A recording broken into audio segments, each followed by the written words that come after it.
Buongiorno a tutti e bentornati a Valgrande.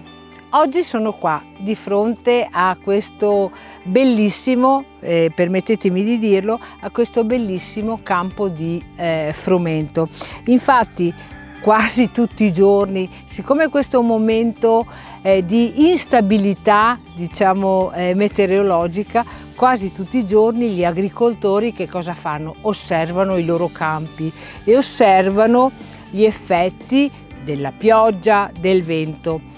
In questo momento, insomma, devo dire che il nostro campo ha ben retto le vicissitudini che ci sono state nei giorni scorsi e sto osservando che ci sono delle spighe con un numero importante di chicchi che sono particolarmente paffutelli, quindi vogliamo essere fiduciosi in quello che sarà la produzione e quello che sarà il risultato del nostro raccolto.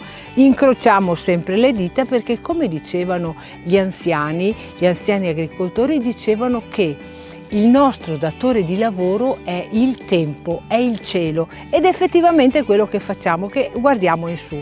Mentre però non possiamo limitarci attualmente solamente a guardare in su, dobbiamo anche pensare all'attività di tutti i giorni, che qui a Valgrande è fatta di ospiti in arrivo che quindi richiedono attenzione, richiedono accoglienza e richiedono servizi.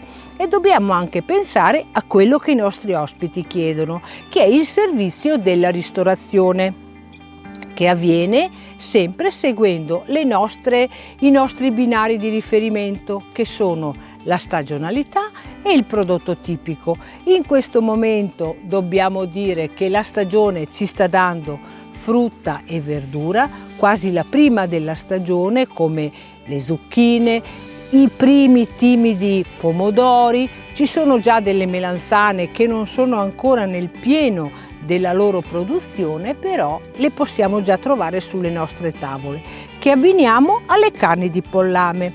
Quindi in questo momento ho iniziato a proporre le fettuccine con le verdure di stagione, ho iniziato a proporre il pasticcio di crespelle e verdure e ho iniziato a ripresentare ancora l'insalata di farro.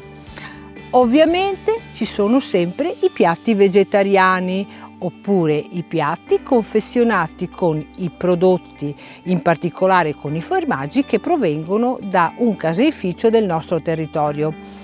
Se siete curiosi quindi di venirci a trovare, di fare una passeggiata nella nostra azienda e di assaggiare le mie proposte, io vi invito a venirci a trovare, però lo dovrete fare sempre con la solita modalità, prenotando il vostro tavolo.